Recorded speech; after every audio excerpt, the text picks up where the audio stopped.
안녕하십니까. 오늘도 어제에 이어서 피로감을 분석하고 그 해결 방법을 찾는 두 번째 강의를 시작합니다. 먼저 첫 번째, 피로감을 겪게 되는 구조적 문제에 대해서 살펴보고자 합니다. 번아웃을 연구하는 학자들은 피로의 원인이 다양하다고 말합니다. 번아웃을 먼저 설명드립니다. 신체적, 정신적으로 모든 에너지가 소모되어 무기력증이나 자기 혐오, 직무 거부 등에 빠지는 현상을 말하며 탈진 증후군이나 소진 증후군, 연소 증후군이라고도 부릅니다.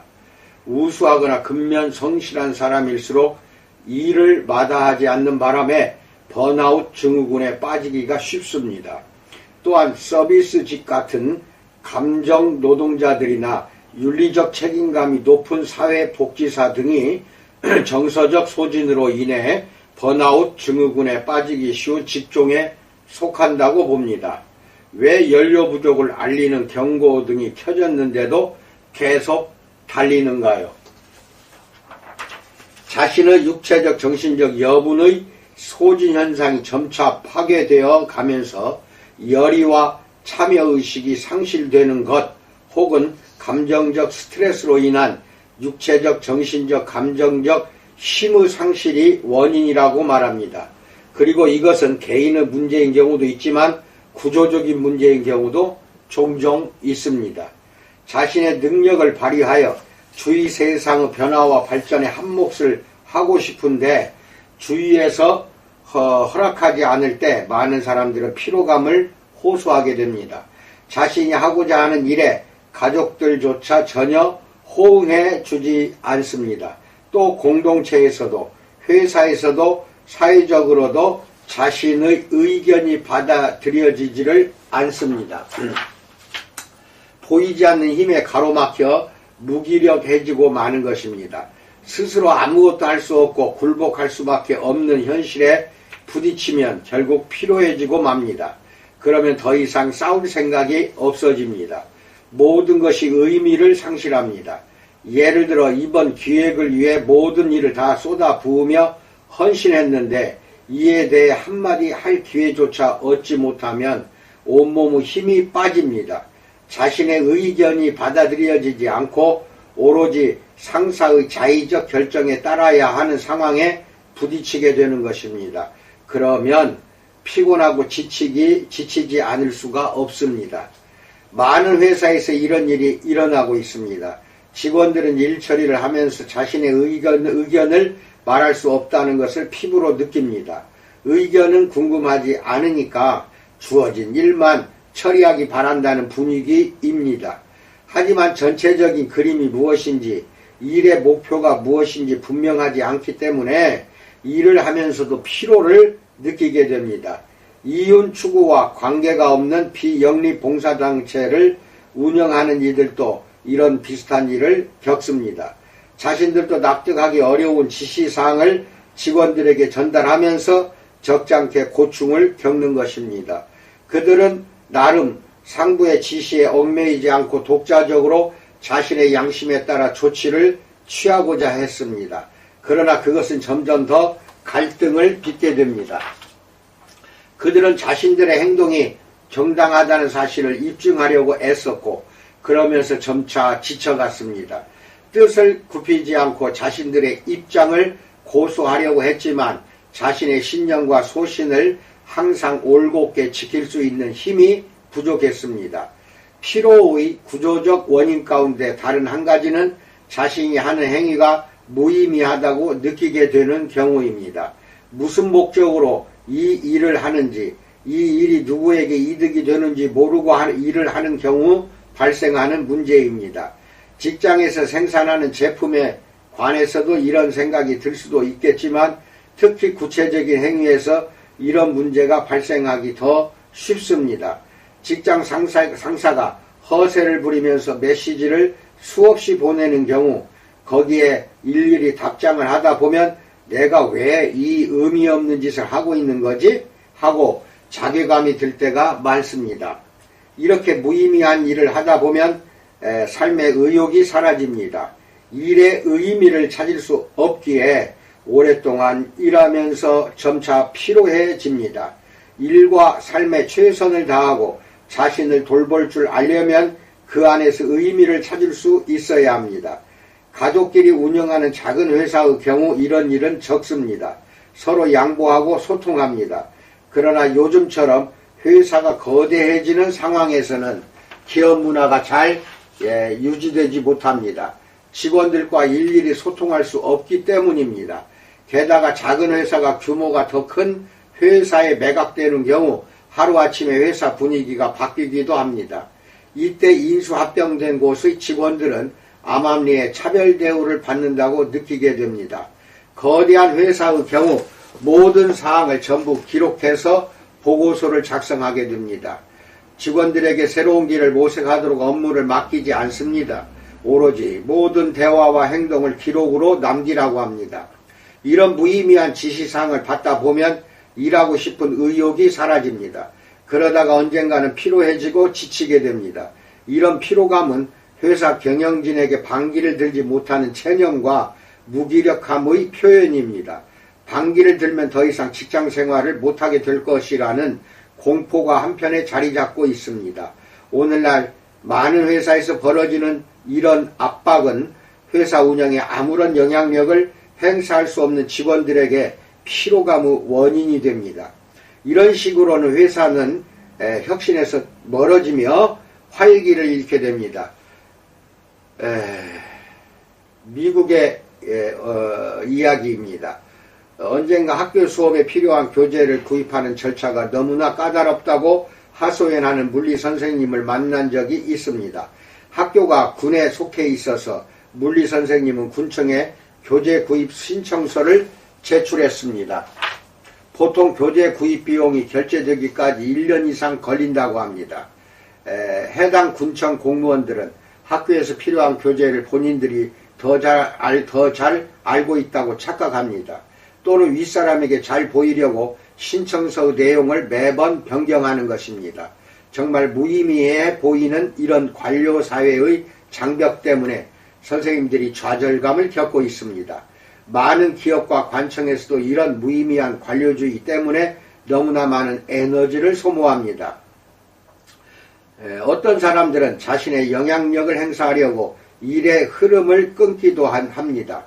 하지만 그렇게 함으로써 직원들은 업무가 마비되고 피로감을 느낍니다. 중요한 위치에 있는 사람이 자신이 얼마나 중요한 사람인지 과시하려고 현장에서 하는 일을 하나하나 발목 잡는다면 직원으로서는 의욕적으로 일하는 것이 아무런 의미가 없습니다. 두 번째, 자신의 본 모습을 잃어버린 결과에 대해서 알아봅니다.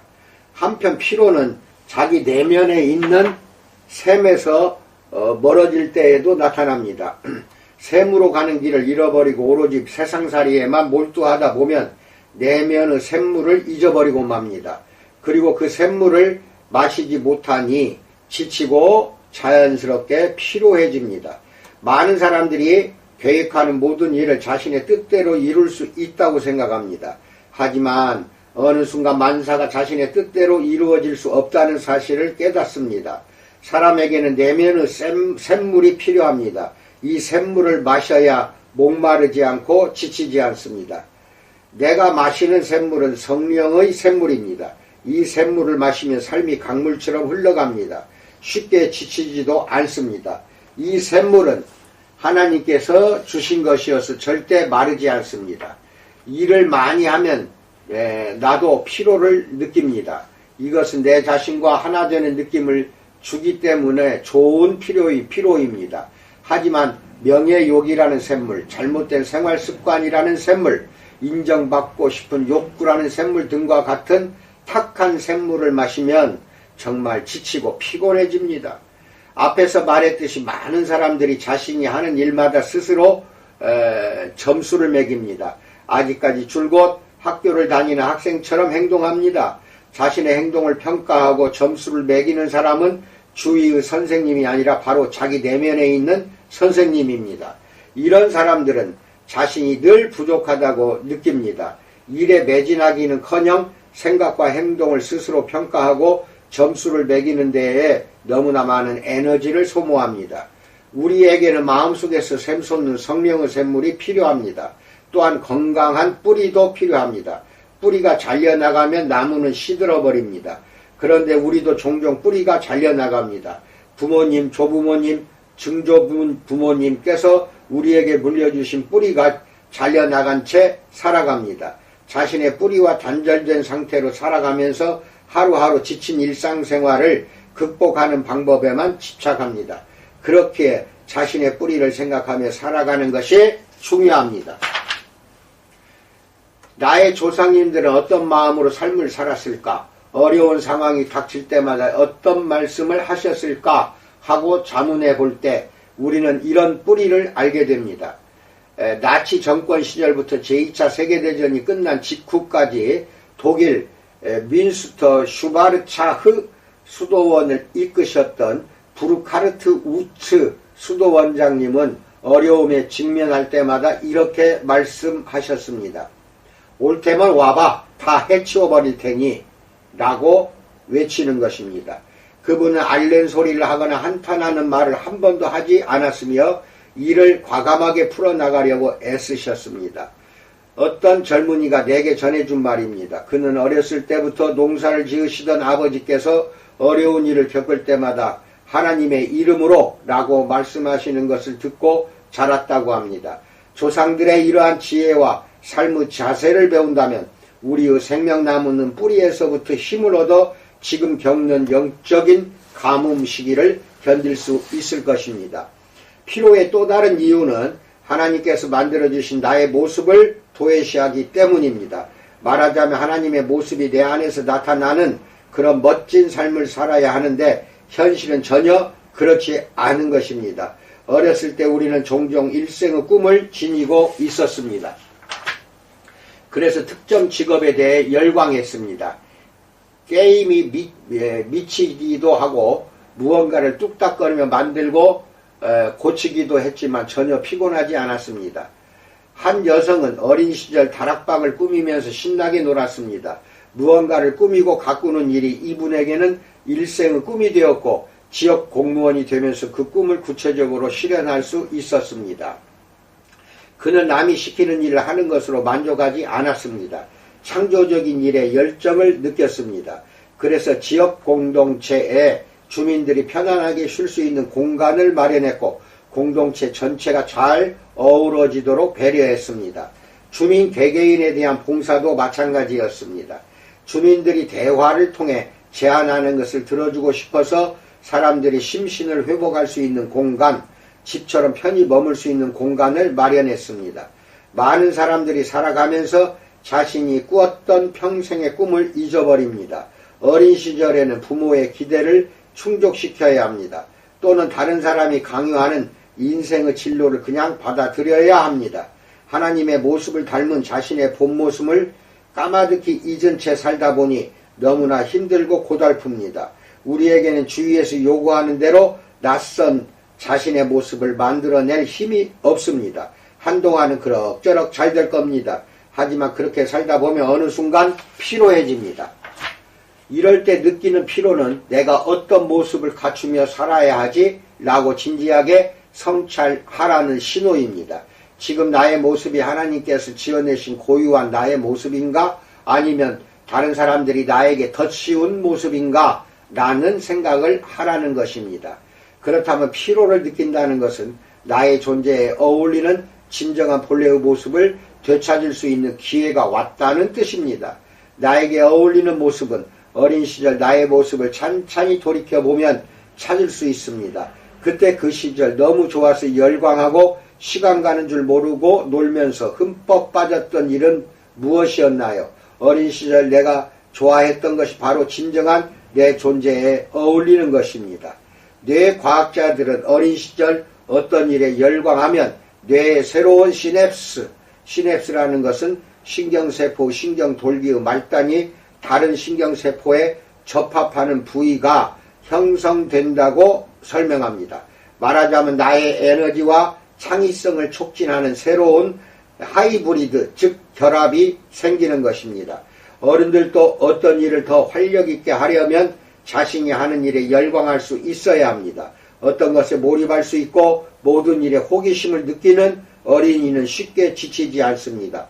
다른 사람이 주는 대로 모든 것을 수동적으로 받아들이기만 하는 어린이는 마음속에 아무런 의욕이 없습니다. 아버지가 운영하시던 회사를 물려받은 한 여성에 관한 이야기입니다. 이 여성은 대학에서 경영학을 전공했는데 아버지가 회사를 물려주려고 하자 내심 피로감을 느꼈습니다. 대학에서 공부할 때는 회사를 물려받아 경영하겠다는 큰 포부를 가지고 있었는데 지금은 피곤하고 지쳐버렸습니다. 내가 이 여성과 대화를 나누어 보니 결국 중요한 문제는 하나였습니다. 회사를 물려받아 경영하는 것이 자신의 간절한 소원인지 아니면 아버지의 소원을 들어드리기 위한 행동인지 분별력이 필요했던 것입니다. 그는 나와 대화를 나누면서 자신의 일생의 꿈이 무엇인지 되돌아보게 되었습니다. 그것은 무언가 다른 것을 이루어내는 것이었습니다. 그리고 아버지의 회사를 운영하면서도 그렇게 무언가 진취적인 일을 할 수 있다는 사실을 깨닫게 되었습니다. 하지만 아버지의 기대에 부응하는 것이 아니라 자신이 그린 그림에 충실하게 행동해야만 한다는 것을 깨달았습니다. 이 세상에서 무언가 진취적인 일을 해보고 싶어 라는 생각을 품고 회사에 들어가면 회사를 운영하고 싶은 의욕이 생기게 됩니다. 하지만 아버지가 고수해온 회사 경영 방식에서 완전히 탈피해야 합니다. 오로지 자기 내면의 모습에 충실하게 따라야만 피로가 사라지고 자기 내면의 힘을 온전히 발휘할 수가 있습니다. 뇌과학자들이 말하기를 동기를 부여하고 새로운 시냅스를 만들어주는 어떤 이미지들을 자기 안에서 발견하지 못하면 인간은 의욕을 잃게 된다고 합니다. 그러므로 자신의 내면에 있는 이미지들을 살펴보고 그것들이 자신을 마비시키는지 아니면 신선한 자극을 주는지 나에게 활력을 주는지 아니면 피곤하게 하는지 파악하는 것이 중요합니다. 우리가 인생을 살면서 겪는 도전을 정면으로 받아들일 것인가 아니면 회피할 것인가는 이 이미지들에 의해 좌우됩니다. 이런 도전을 피하면 수동적인 자세를 취하게 되고 의욕이 사라지며 피로를 느낍니다. 뇌과학자인 게랄트 휘터는 이를 다음과 같이 설명합니다. 사람들에게는 언제든지 마음의 문을 열고 새로운 것을 발견하고 다른 사람들과 함께 해결책을 모색하도록 이끌어주는 내면의 이미지들이 있다. 그러나 사람들에게 불안감을 조장하면서 세상에 대해 마음의 빗장을 걸라고 강요하는 내면의 이미지들도 있다. 즉 사람들에게 용기와 인내와 믿음을 심어주는 이미지들이 있고 자포자기와 체념과 절망의 구렁텅이로 몰아넣는 이미지들도 있다라고 말합니다. 우리는 우리가 겪고 있는 피로만 살펴볼 것이 아니라 어떤 이미지들이 우리에게 영향을 미치고 있는지를 파악해야 합니다. 자신을 마비시키는 이미지들을 내면에 가지고 있나요? 아니면 진취적인 자세와 성취 욕구를 북돋아주는 이미지들을 내면에 가지고 있나요? 자문해 보시기 바랍니다.